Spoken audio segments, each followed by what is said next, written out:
3. Assalamualaikum warahmatullahi wabarakatuh. Pada yang terhormat Bapak Ibu penguji uji kinerja UKM PPG batch 4 tahun 2025. Perkenalkan, nama saya Minan dengan nomor induk mahasiswa 2509109113905. Merupakan mahasiswa PPG dalam jabatan batch 4 LPTK UIN Maulana Malik Ibrahim Malang.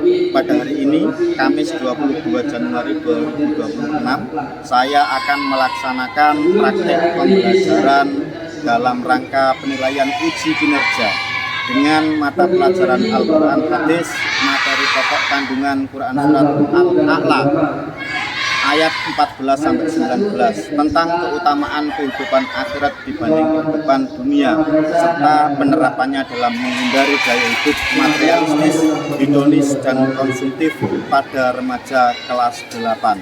Selamat menyaksikan. Assalamualaikum warahmatullahi wabarakatuh.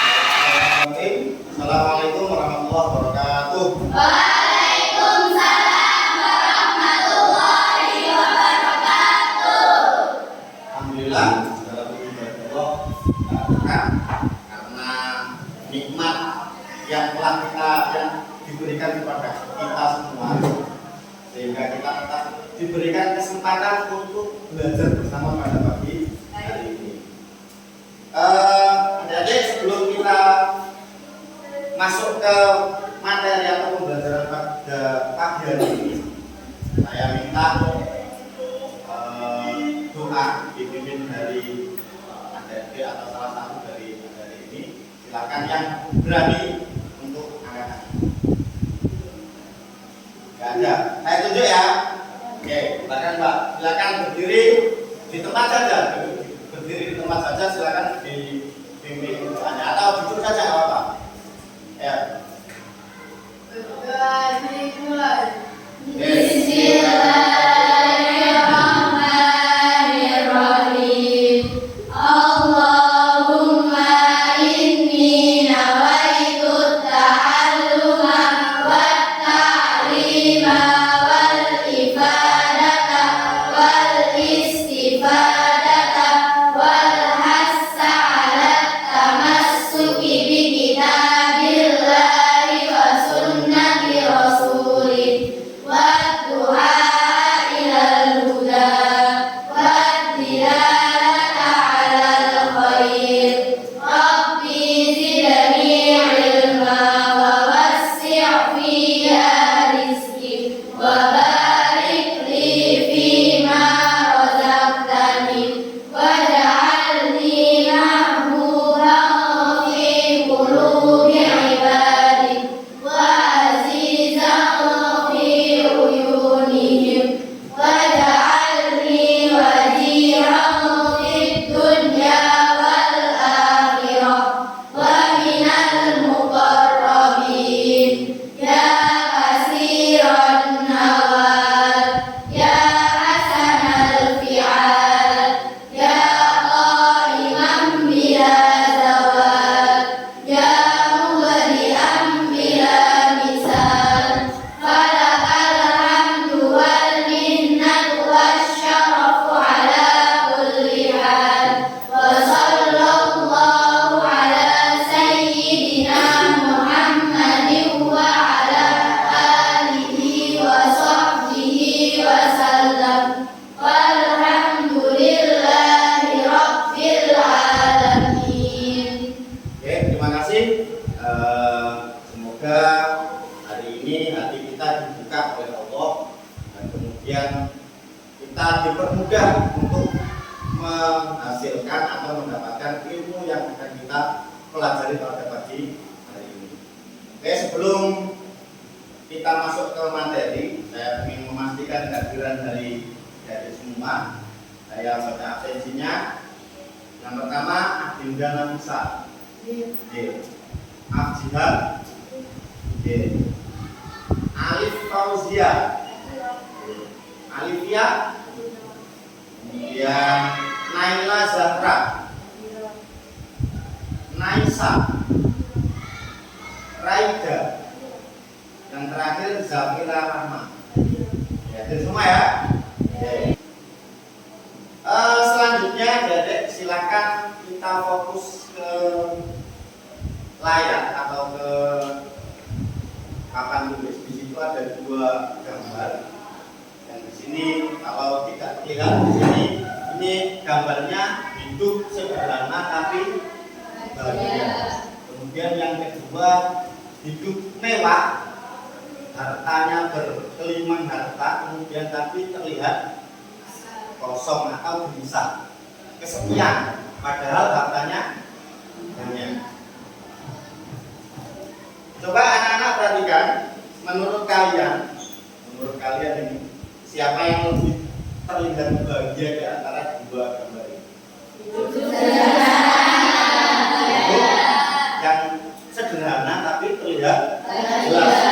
Dari perbandingan dua gambar ini sudah terlihat jelas. Yang pertama itu meskipun rumahnya hanya terbuat dari kayu, pakaiannya juga tidak terlalu bagus, yang penting bisa menutupi aurat. Tapi yang kedua, gambar kedua ini kita lihat sendiri, pakaiannya sudah bagus, kemudian rumahnya juga kayak istana, tapi kelihatan gelisah.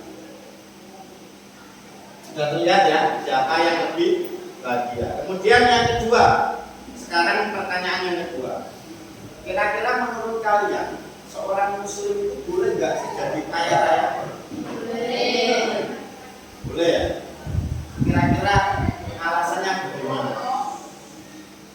Kira-kira alasannya bagaimana agar kemudian atau bagaimana caranya agar orang muslim itu menjadi kaya tapi tetap selamat di dunia dan akhirat? Kita kan tahu kalau orang kaya itu bukan semua. Kalau orang kaya itu kebanyakan sombong, kebanyakan lupa pada akhiratnya. Nah, ini bagaimana caranya kalau menurut kalian?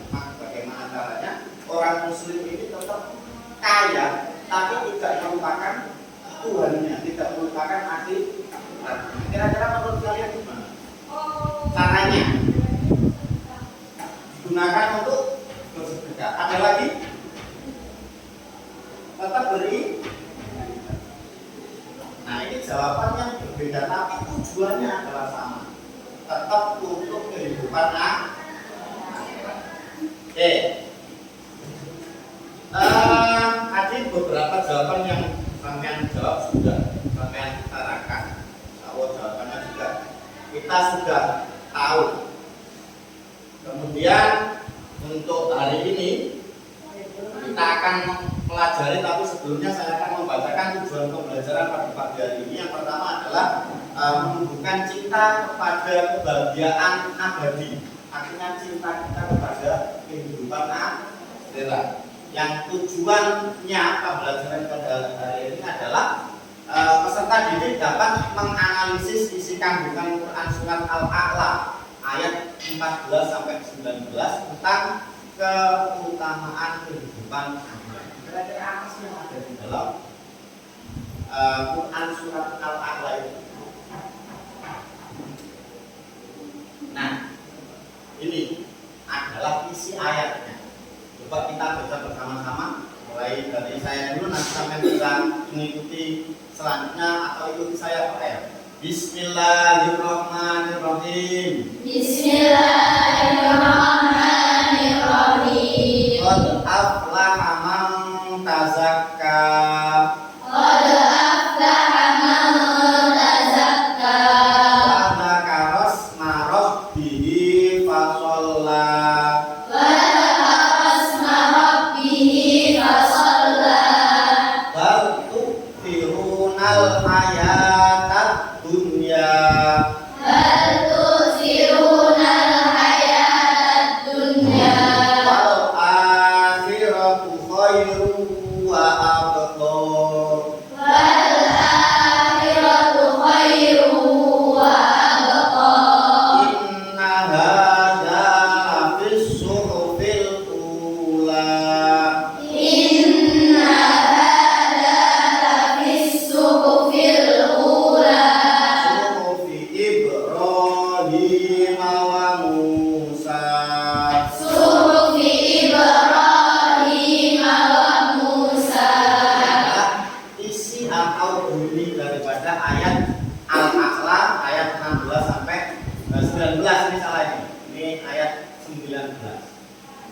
Kemudian ini adalah isi kandungannya dan juga terjemahannya. Qad aflaha man tazakka wa dzakara isma rabbih wa shalah.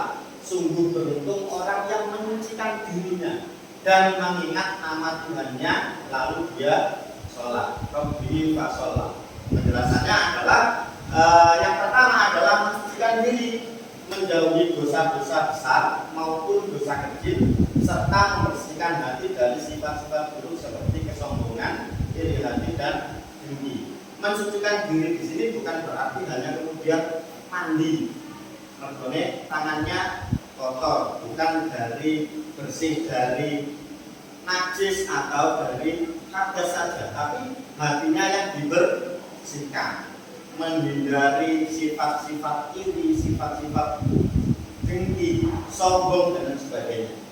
Kemudian ayat yang ke-15 penjelasannya adalah mengingat Allah dan kemudian beribadah, melaksanakan sholat dan zikir sebagai bentuk ketaatan, meneguhkan iman dan mendekatkan diri kepada Sang Pencipta. Artinya di sini kita dituntut untuk tetap ingat kepada Allah. Meskipun tadi catatannya orang Muslim boleh nggak tadi menjadi kaya? Boleh.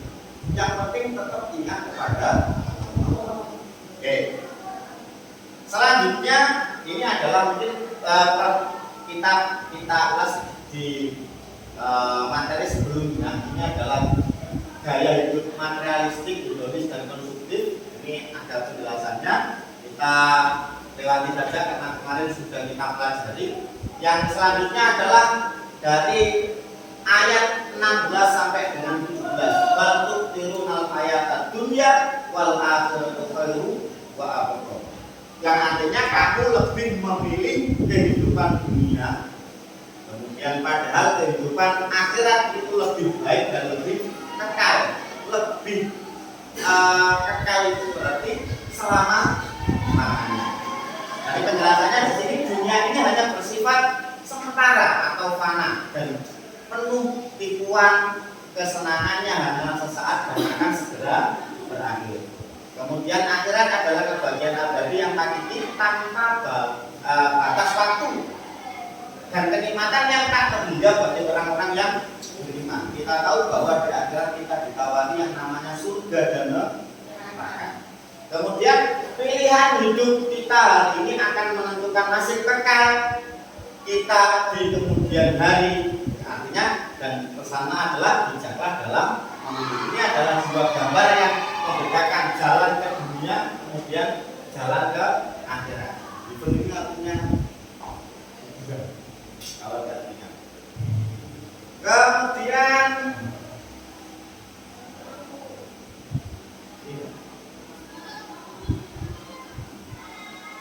nah ini realita kehidupan dunia dan akhirat. Ini akan kelihatan bagus memang, kelihatan bagus, ada mobil, ada rumah. Kalau di film-film itu ada istana, tapi ini adalah sifatnya adalah sementara. Tapi di sini kalau kita lihat sebenarnya akan kekal, tidak ada batas waktu. Kesenangan yang akan kita raih pada akhirat kehidupan akhirat nanti juga akan kekal. Itu sudah menjadi janji Allah. Kalau sudah ada ayatnya berarti menjadi salah satu janji Allah kepada Selanjutnya ini adalah surat yang ke-18 dan 19. Inna hadza lafi suhufil ula. Sesungguhnya ini terdapat dalam kitab-kitab yang dahulu. Bukan hanya kejadian pada saat hari ini, tapi ini sudah menjadi pesan yang disampaikan oleh para nabi. Ini adalah menjadi pesan-pesan yang terdahulu juga. Suhufi Ibrahim wa Musa, yaitu kitab-kitab Ibrahim dan Nabi Musa. Kemudian coba kita lihat, saksikan video.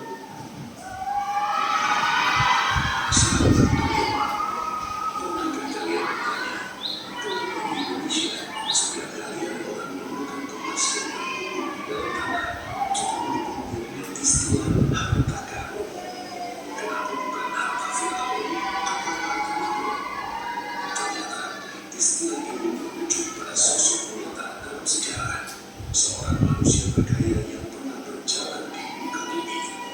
Kekayaannya begitu melimpah. Tanya saja harus dipikul oleh roh dengan pria-pria kekar. Siapakah kau sebenarnya? Benar-benar kita menyebutnya istilah harta Diperhatikan nanti ada 800 dalam Fir'aun atau harta Namrud. Ternyata istilah ini merujuk pada sosok nyata dalam sejarah, seorang manusia berkaya yang pernah berjalan di muka bumi. Kekayaannya begitu melimpah sampai-sampai kunci dan hartanya saja harus dipikul oleh roh dengan pria-pria kekar. Siapakah kau sebenarnya? Benarkah dia sepupu Nabi Musa alaihi salam yang miskin dan soleh? Dan bagaimana bisa seluruh istana dan hartanya lenyap di telan bumi dalam satu malam? Siapkan diri kalian, karena kita akan melihat kemewaan yang belum pernah kalian bayangkan sebelumnya. Al-Quran berkata hanya dalam surat Al-Qasas, Rum atau Torah dalam literatur Yahudi bukanlah orang asing bagi Nabi Musa. Dia adalah sepupunya sendiri, berasal dari kaum Bani Israel. Para ahli tafsir menceritakan bahwa awalnya Rum adalah orang yang sangat miskin, bajunya compang-camping, tapi ia memiliki kelebihan. Suaranya sangat berdosa membaca Taurat. Rajinlah ibadah kepada Allah, maka dunia akan mengejarmu. Atas izin Allah, doa Nabi Musa dikabulkan. Korun mulai menguasai ilmu emas. Bisnisnya meledak dari satu kebun emas menjadi gunung emas. Hartanya bertambah setiap detik, melampaui akal sehat manusia. Sahabat, bayangkan kekayaan Bill Gates atau Elon Musk rangkaian kelima. Al-Quran menggambarkan kekayaan korun dengan cara yang unik, bukan menyebut jumlah uangnya, tapi menyebut kuncinya. Sesuai dengan kunci-kunci keberkahannya, suara dipikul oleh sejumlah orang yang kuat-kuat. Bayangkan, itu baru kuncinya. Jika kuncinya saja membawakan keberatan, seberapa besar dan hartanya, seberapa banyak isinya.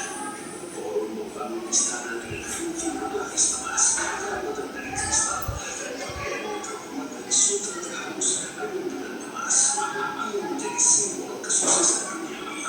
Suatu hari, Korun keluar dengan segala perhiasannya untuk pamer kepada kaumnya. Ini adalah versi pertama dan termewah dalam sejarah. Melihat kilauan itu, kira sebagian Bani Israel goyah.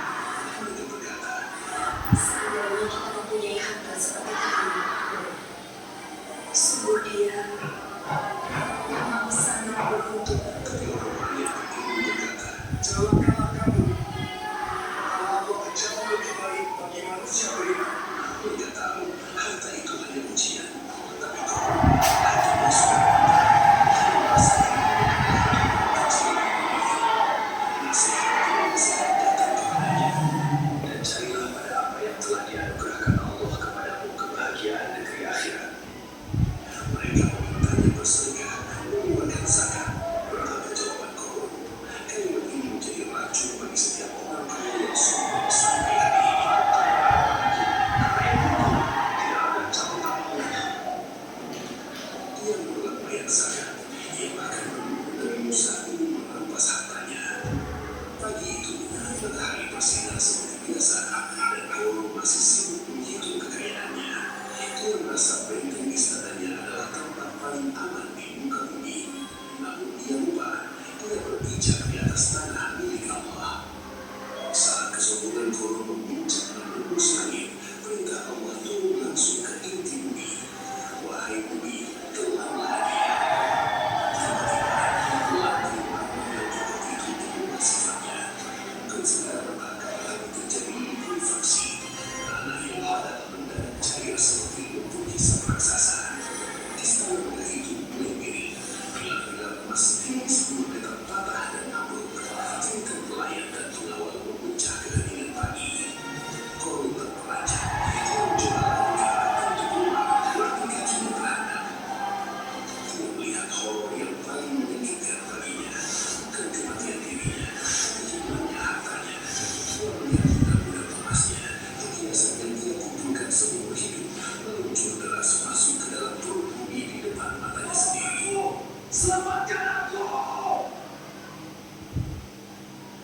maka kami menangkanlah kamu beserta rumahnya ke dalam bumi. Quran Surat Al-Qasas ayat 81. Tidak ada peninggal yang bisa menolong, tidak ada tumpukan bom yang bisa menolong tanah itu untuk berhenti. Tanah itu terus naik, adalah perutnya, dadanya, hingga lehernya. Musa, di mana kamu? Tolong aku. Dia meneriakkan nama Musa, meminta ampun pada saudaranya itu, tapi takdir sudah dikunci, pintu taubat sudah tertutup tanah. Dalam sekejap mata, orang terkaya di dunia itu lenyap, ditelan lapisan bumi yang paling gelap dan panas. Orang kubur hidup bersama Tuhannya, yaitu hartanya sendiri, sunyi, hening, hanya debu yang tersisa. Pagi harinya, orang-orang yang kemarin ingin menjadi berkata, Allah memberi karunia kepada siapa yang Ia kehendaki. Tentu, kalau kita tidak dapat karunia Allah, kita sudah digunakan seperti korun. sejak saat itu, setiap hari pertemuan yang diganti. Oke, dari video tadi kira-kira pelajaran apa yang bisa diambil dari tayangan video tadi? Tidak boleh. Kemudian tadi itu adalah termasuk salah satu contoh nyata dari yang sudah ditulis dalam Al-Quran. Bahwa contoh nyatanya adalah bahwa dalam kehidupan dunia ini tidak ada yang tidak dari campur tangan Allah. Jadi dari video yang diterangkan tadi bahwa si Korun atau Raja Korun itu menyombongkan dirinya bahwa harta yang dimilikinya itu adalah semata-mata hasil jeripayahnya sendiri tanpa campur tangan atau tanpa kemudian kehendak dari Allah. Hanya kemudian muncul sombong dan sebagainya. Dimulai dari situ ada yang mengatakan bahwa hari ini ada fenomena yang cukup ramai di media sosial yang namanya adalah flexing. Tahu ya? Flexing. Saya kira sampai sudah tahu semua apa itu flexing. Cara orang-orang memamerkan hartanya di media sosial. Kira-kira itu bagus atau tidak? Tadi sudah disampaikan oleh pembaca narasi di video tadi bahwa si Korun atau Raja Korun itu adalah orang pertama kali yang memunculkan apa itu flexing. Tapi mungkin belum ada istilah yang namanya flexing, hanya pamer dan sebagainya. Kemudian kita lanjut. Ini ada beberapa dampak positifnya, dampak positif bagi orang tersebut dan kemudian juga pada kehidupan sosial. Yang pertama adalah jiwa lebih tenang. Kalau kita tidak sombong, meskipun kita banyak uang, Yang ditakutkan tadi pada flexing itu kan, yang di flexing itu kan banyak yang kemudian pamer harta, tapi kehidupan sebenarnya adalah tidak sesuai dengan yang ada di media sosial. Kemudian yang kedua, hubungan harmonis sesama teman, sesama keluarga. Mereka kan ada teman kita yang sombong kan mentolok, iya toh ya. Kemudian yang selanjutnya adalah bekal akhirat lebih baik, kita beriman kepada Allah. Nah, ini dampak negatifnya bagi diri kita sendiri ketika kita lalai kepada Allah atau kita sombong dengan apa yang kita miliki. Kita lupa bahwa harta itu juga semuanya adalah titipan dari yang pertama, lalai dari ibadah, sibuk mengejar dunia, kerja, tapi jangan kemudian sampai lupa kehidupan kita. Hati juga tidak tenang. Kehidupan atau kesenangan dunia bersifat sementara sehingga menimbulkan gelisah dan tidak puas. Seperti di gambar yang pertama tadi, muncul sifat sombong dan iri. Sombong, merasa tadi seperti di video tadi bahwa Raja Korun dengan kesombongannya akhirnya diberikan azab oleh Allah. Kemudian kehilangan orientasi akhirat, pikir yang namanya kehidupan akhirat. Oke, semoga kita semua termasuk orang-orang yang berdunia dan oke, Mbak, saya ingin di kelas ini kita buat kelompok. Jadi 5 kelompok. Yaitu ada 22, berarti ada yang 20, ada yang 6, ada yang 5. Silakan buat kelompok. Oke, coba diperhatikan. Di sini saya punya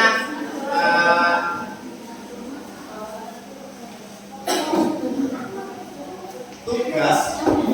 Sampean silakan diskusikan apa yang ada di dalam Quran surat Al-A'la khususnya ayat 14 sampai 19. Yang kemudian nanti sampean bisa buat semacam infografis di gambar, buat gambar infografis, kemudian nanti dipresentasikan ke depan setiap kelompok. Paham ya? Oke, silakan didiskusikan. Di sini saya berikan lembar kerjanya.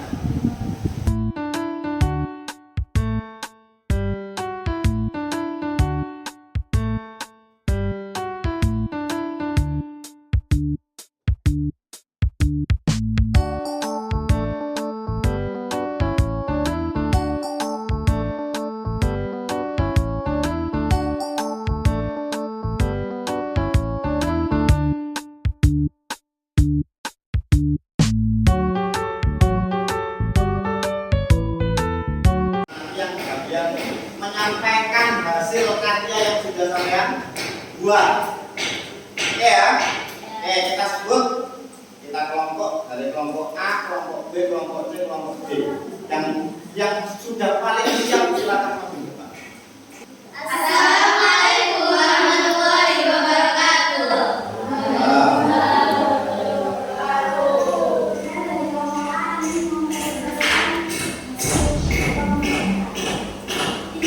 Media sosial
Tapi terletak pada ketenangan jiwa, harus bisa menerima. Meskipun kita tidak punya harta, tapi ketika kita sudah punya atau kita sering menanamkan rasa syukur kepada Allah, maka hidup kita akan tenang dan bahagia. Oke, surat Al-A'raf mengingatkan kita untuk tidak tertipu oleh kesenangan dunia yang sifatnya hanya sementara. Tuh, selanjutnya sebelum kita tutup pertemuan pada siang hari ini, saya punya sedikit pesan atau tugas untuk kalian kerjakan pada saat besok sampean ada kesempatan masuk di lab. Silahkan cari video yang berkaitan dengan fenomena-fenomena flexing, kemudian sampean amati, kemudian sampean analisis. Besok saya akan komunikasikan dengan guru dan komputernya atau petugas labnya bagaimana nanti bisa dikasih waktu untuk mengerjakan tugas di mata pelajaran Quran. Oke, terima kasih. Mari kita tepuk tangan untuk kita pada pagi hari ini tidak bosan, kemudian selalu bersemangat dalam belajar. Jadi mari kita tutup dengan bacaan alhamdulillah. Semoga ilmu yang kita dapat, yang kita pelajari pada hari ini bermanfaat di kemudian hari. Al-Fatihah.